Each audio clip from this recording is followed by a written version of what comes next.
Hey guys, welcome to the CO visit.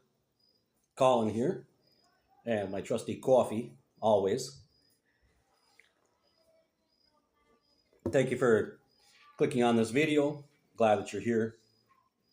And as always, I hope this topic will reach you and you'll identify with it like I did.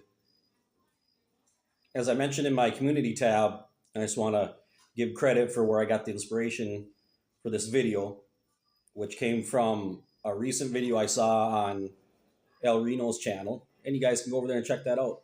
Please check her out. Subscribe to her channel, help her out.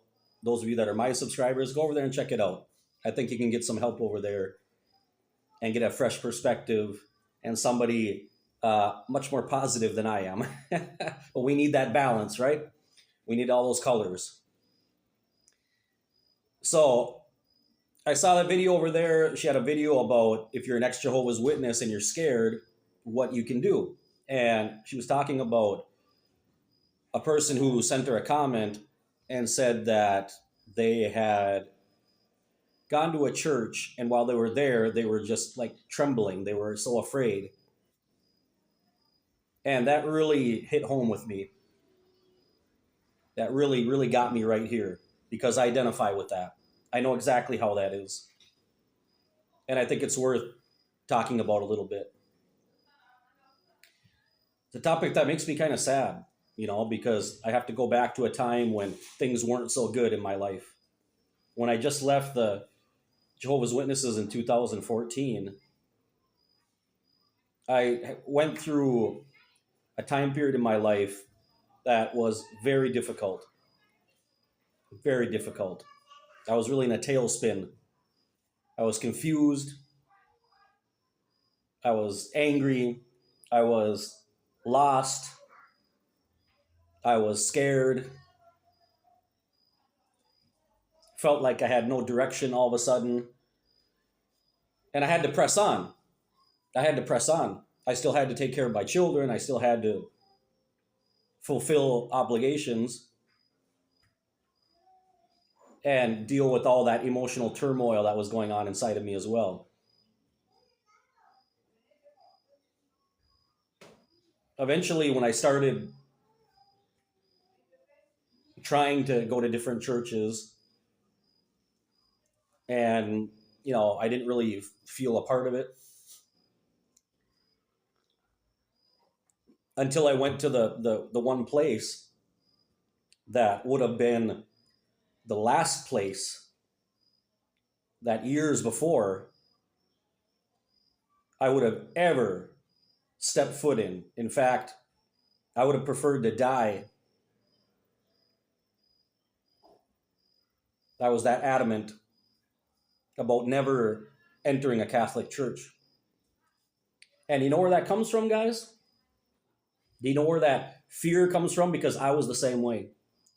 First time I walked into the Catholic Church, I sat down in a pew. I was afraid. I was afraid. And that's because, as you saw in the thumbnail, that fear was instilled in me since I was born. Horrible images of skeletons, of black shadowy figures, of beasts, of dragons, of horses with men's faces and scorpions' tails,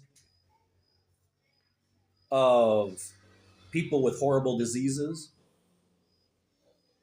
of murders, of genocides of all kinds, of fire raining down and killing people, scenes of Armageddon in the end, cities collapsing, people dying on the ground. That was the imagery that made up my childhood.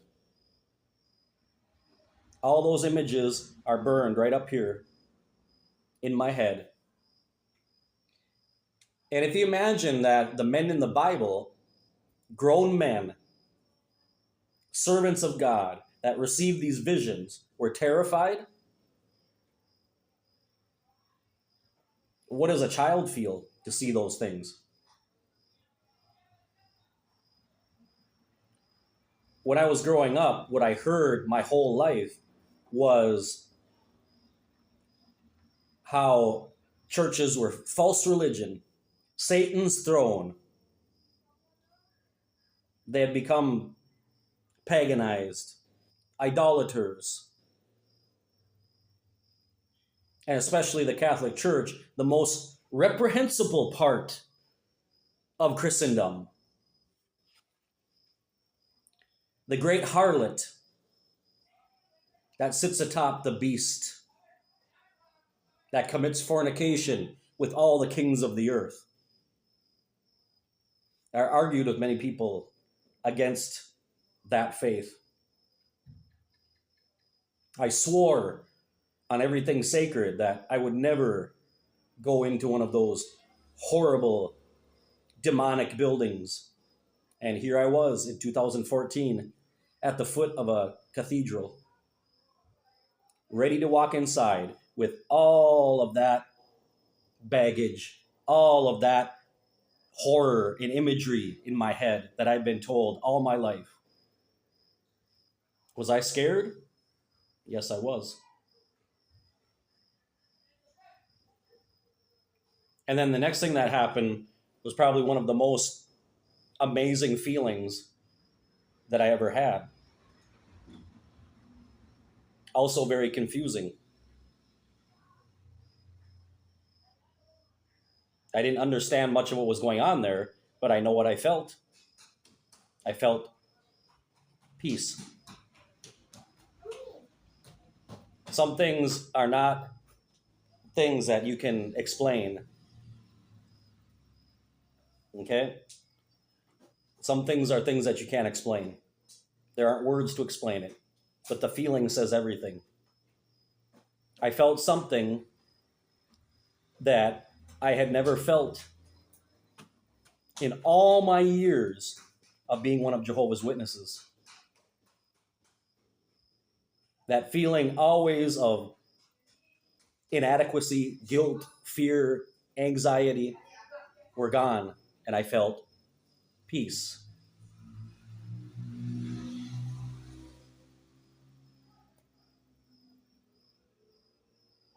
There's definitely an energy there. Now, some people will, talk about the Catholic Church, and that's fine. I'm not a Catholic. I don't believe in that. But I felt what I felt. We have to understand that this whole universe and God, whatever that is, or whatever he is or she is, whatever it is, it's much more than that. It's much more than buildings. It's much more than four walls. So much more than that. It's an omnipresent force, that's in everything and everywhere.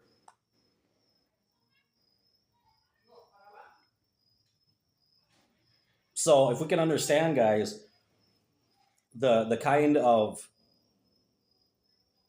consequences and trauma that this abusive imagery that is being shown to children, what that causes in a person. The constant fear that we went through during the time that I was a witness about the end, the tribulation, being persecuted, this and that, and not living through Armageddon and losing your salvation or everlasting life and all of that. That constant anxiety of, am I doing enough? Oh no, did I displease Jehovah?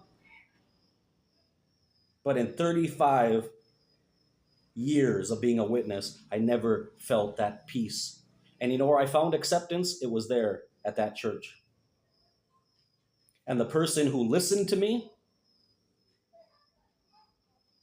and took me in and had me to his office several times to talk to me, to guide me, to listen to me, was a priest. Father Joel, or Joel, as we say in Spanish, from Mexico. He was here in Honduras, assigned from Mexico. no judgment, no guilt trips, just understanding, patience, listening. That priest was everything that I never experienced with an elder, a circuit overseer, a branch overseer, a district overseer. None of that. Not even close. So that spoke volumes to me. It was a part of my journey. All of that was a part of my journey. Even the evangelical churches that I went to, I learned something. I learned something from the Catholic Church.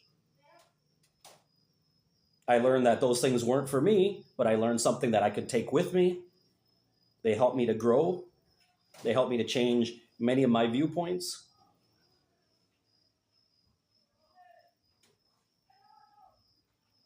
And everything that the Jehovah's Witnesses say about those churches is not true.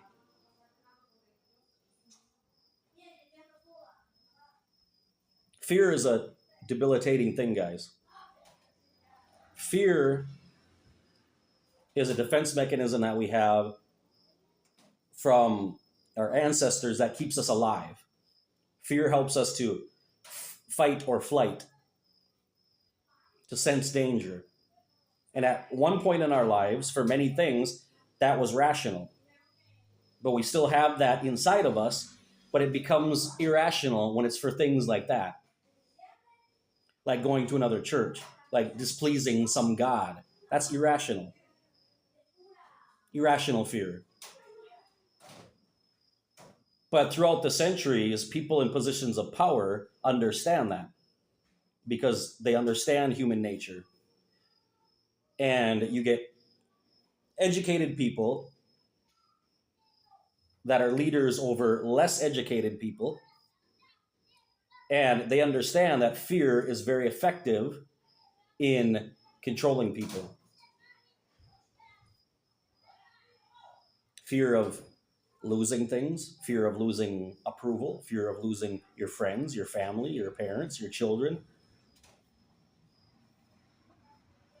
fear of dying, fear of Armageddon, fear of a tribulation, fear of displeasing Jehovah and his visible organization. Those things are real, guys, especially when you're raised in it. It's an integral part of the formation of your brain, your synapses. So it's easy to say, well, people should just walk away. No, it's not that easy. Overcoming fear is not easy.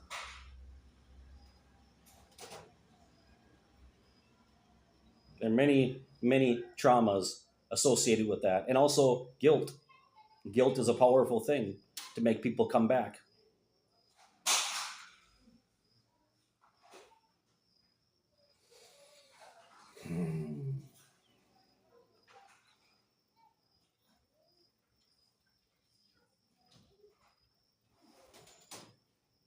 It's hard for me to talk about these things sometimes because it takes me back to a place.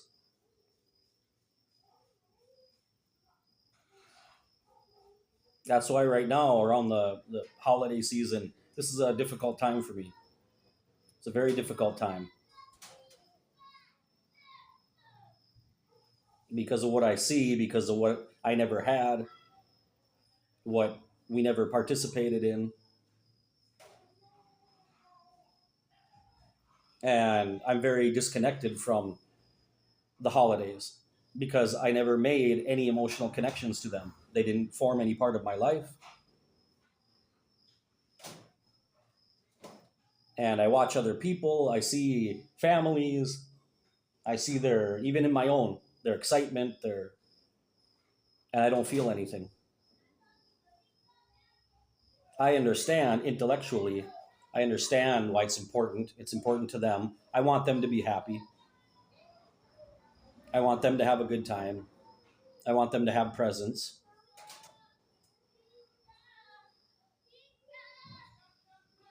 but I can't share in that joy with them. I'm just being honest. Okay, I'm not going to try to tell you guys I'm something that I'm not. It just is what it is. Same with birthdays, same with, it just doesn't have any meaning for me. And that's the results of my upbringing.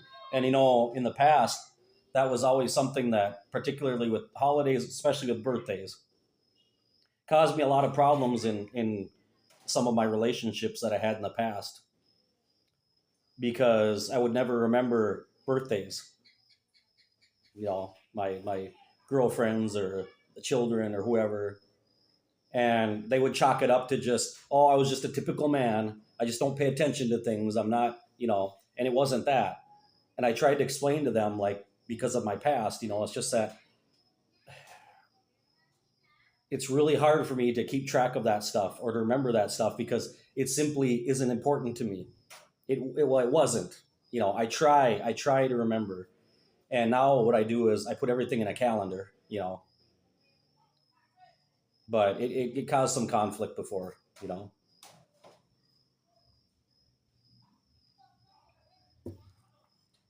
So being a Jehovah's Witness does cause a disconnect in people. It really does. An apathy towards other people. And the problem is that I always have been a very sensitive person. I've always been a very emotional person. Emotional, I mean, in the sense of I can show my emotions. I'm not afraid to cry. Um, and I'm passionate about what I do.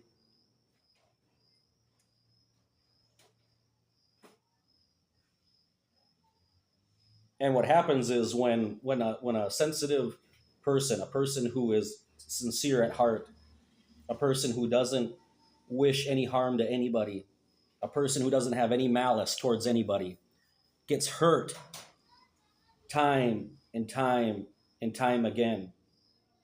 You know what starts happening? We start becoming distant and outwardly apathetic towards a lot of things. Not that we don't feel, not that we don't care, but it's a defense mechanism to protect ourselves.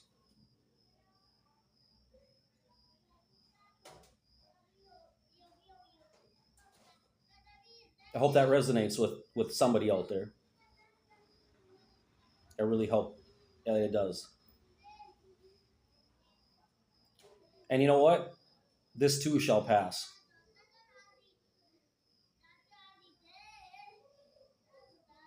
There's a saying in Spanish that says, no evil lasts 100 years, nor anyone who would support it.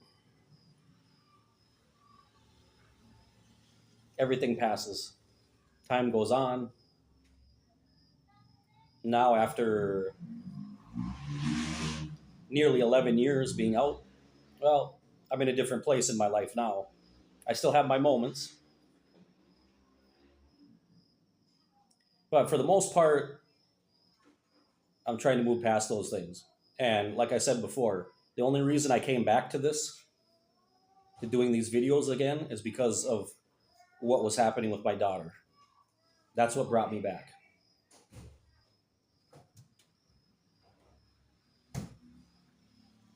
Okay, guys, thanks for watching this video. Please subscribe to the video. Won't cost you a thing. And I'll see you in the next one.